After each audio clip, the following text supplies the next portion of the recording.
आगामी विधानसभा निवडणुकीच्या दृष्टीने ठाणे शहर जिल्हा काँग्रेस कमिटीची बैठक संपन्न।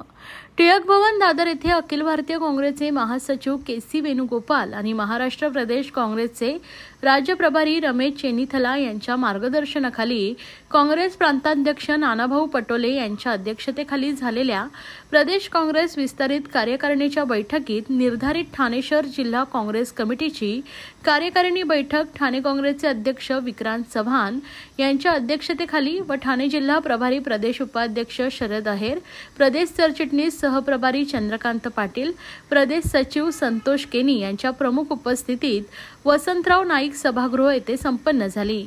महाराष्ट्रातीलच नाही तर देशातील जनतेने बीजेपी सरकारला नाकारलंय आणि जनता यांना कंटाळली आहे हे लोकसभा निकालावरून दिसते असे यावेळी बोलताना प्रदेश उपाध्यक्ष ठाणे प्रभारी शरद आहेर यांनी सांगितलंय।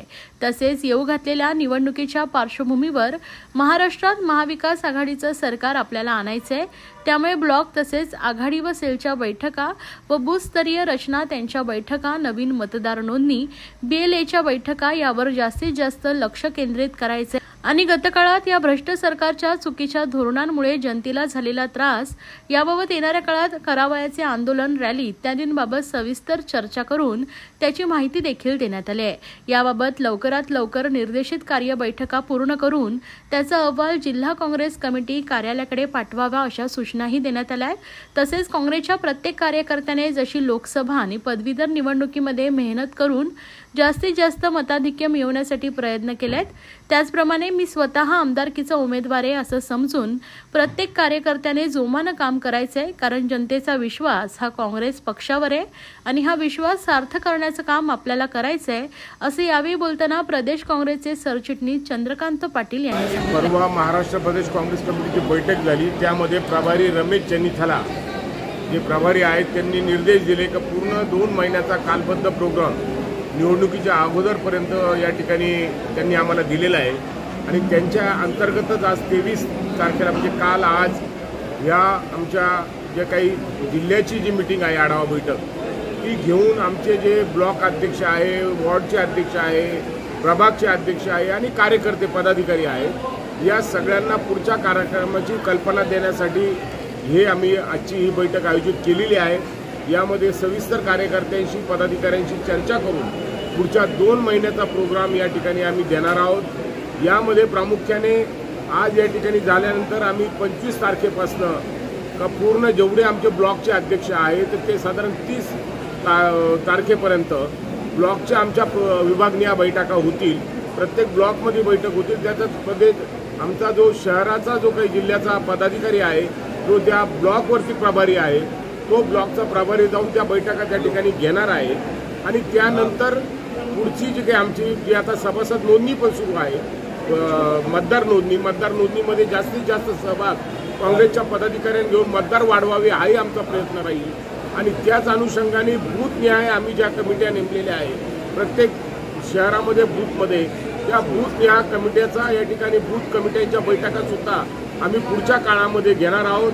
त्याचबरोबर ज्या पद्धतीचे निवडणूक प्रतिनिधी आमचे असतील त्या निवडणूक पदाधिकाऱ्यांची सुद्धा या ठिकाणी बैठक घेऊन त्यांना निर्देश देणार आहोत। हे संघटनात्मक काम करता करता जे आमचे आता ज्वलंत प्रश्न आपल्या ठाणे शहरामध्ये आहेत, महापालिकेच्या माध्यमातून असतील किंवा राज्य शासनाचे प्रश्न असतील किंवा केंद्र शासनाचे असतील, या संदर्भामध्ये ज्या गोष्टी चुकीच्या होता त्या चुकीच्या गोष्टी या ठाणेकर नागरिकांच्या निदर्शनास आणून देण्यासाठी काँग्रेस पक्ष या 2 महिन्यामध्ये कटिबद्ध राहील आणि निश्चितपणाने आम्हाला खात्री आहे ज्या पद्धतीचं जे काही राज्य सरकार काम करतंय, हे राज्य सरकार फक्त हे तिन्ही पक्ष मिळून जनतेला लूट या ठिकाणी अक्षरशः सुरू आहे, मोठमोठे भ्रष्टाचाराचे प्रकरणं बाहेर येत आहेत। अशा परिस्थितीमध्ये फक्त सरकार वाचवण्यासाठी या ठिकाणी मंत्र्यांना खुश केलं जातं, आमदारांना खुश केलं जातं, आमदारांना फोडलं जातं, 50-50, 100-100 कोटी रुपये देऊन 2-2 हजार कोटी, 1000 कोटीचे कामं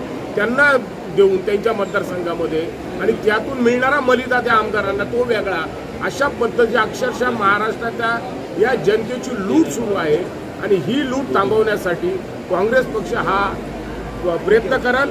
निश्चितपणानं लोकांची जी लढाई आहे, त्याचबरोबर महागाई असेल, बेरोजगारी असेल, या बेरोजगारीच्या संदर्भामध्ये सुद्धा फार मोठा असंतोष तरुणांमध्ये आहे. शिक्षण क्षेत्रातले सुद्धा 12 वाजलेले आहे. स्कॉलरशिप आतापर्यंत 1-1 वर्षापासून स्कॉलरशिप मिळाली नाही. या अनेक जे कामं महापालिकेमध्ये प्रलंबित आहे, या सर्व कामाच्या संदर्भामध्ये काँग्रेस पक्ष हा या पुढच्या काळामध्ये आवाज उठवून जनतेची वाचा ही लोकांसमोर फोडल्याशिवाय राहणार नाही, ही या ठिकाणी आपल्याला सांगू इच्छितो. विधानसभा निवडणुकीमध्ये सर्व आमचे कार्यकर्ते अगोदरच सक्रिय आहेत. लोकसभा निवडणुकीमध्ये राजन विचारे साहेबांना आमच्या या ठिकाणी अध्यक्ष असतील, पदाधिकारी असतील, हिरिरीने काम घेऊन राजन विचारेंनी सुद्धा जेव्हा पदवीधरची निवडणूक झाली त्या निवडणुकीत सुद्धा मान्य केलं का काँग्रेस कार्यकर्ते हा आमच्या शिवसेनेच्या कार्यकर्त्याला कांद्याला कांदा लावून या ठिकाणी काम करत होता. निश्चितपणे ती आम्हाला पोच पावती आहे. निवडणुकीचा निकाल जरी उलटा पालटा काही झाला असेल तो कसा झाला हे ठाणेकर जनतेला माहिती आहे. कशा पद्धतीने मतदारांना आमिष दाखवण्यात आली, कशा पद्धतीने पैशाची वाटप आली, तो लोकसभेचा हा जो काही शिंदे गटाचा जो विजय आहे हा शिंदे गटाचा विजय नसून हा पैशाचा विजय आहे असंच या ठिकाणी आपल्याला म्हणावं लागेल. तरी पण पुढच्या निवडणुकीमध्ये आम्ही निश्चितपणाने येणाऱ्या विधानसभा निवडणुकीमध्ये जनता ही जागृत आहे, जनतेला सगळं कळतं. जनतेला परत आम्ही त्यांच्या समोर जाऊन त्यांचा कौल घेणार आहोत. मनोज शिंदे गेल्या 3 टर्मपासून एकनाथ शिंदे साहेबांच्या विरोधामध्ये निवडणूक लढत आहे. 2004 साली सुद्धा त्यांनी निवडणूक लढली होती सुरुवातीला पहिल्यांदा. या ठिकाणी सातत्यानं त्यांच्या विरोधात निवडणूक लढत आहे. त्यांचा त्या ठिकाणी चांगला प्रभाव आहे. ठीक आहे, या ठिकाणी धनशक्ती असेल परंतु जनशक्ती ही मनोज शिंदेच्या पाठीमागं त्या ठिकाणी दिसते आणि अनेकही इच्छुक उमेदवार आहेत आणि निश्चितपणानं प्रदेश काँग्रेस आपला निर्णय घेईल. मनोज शिंदेच्या संदर्भामध्ये असेल किंवा अन्य कोणी असेल, परंतु काँग्रेस पक्ष मुख्यमंत्री एकनाथ शिंदेच्या विरोधामध्ये सक्षमपणे निवडणूक लढणार. ज्याप्रमाणे जेवढे आपल्या ठाण्यामध्ये येणाऱ्या विधानसभाच्या निवडणूक मतदारसंघ आहे यामध्ये सगळीकडे उमेदवार आहे. फक्त आमच्या ज्या ठिकाणी ज्यावेळेस काँग्रेस, राष्ट्रवादी शरद पवार साहेब, शिवसेना उद्धव साहेब हे बसून एकत्रित मतदारसंघाची वाटणी होईल, कुठला मतदारसंघ आमच्याकडे येतो त्या पद्धतीने या ठिकाणी आमचं नियोजन असेल त्याच्यामध्ये.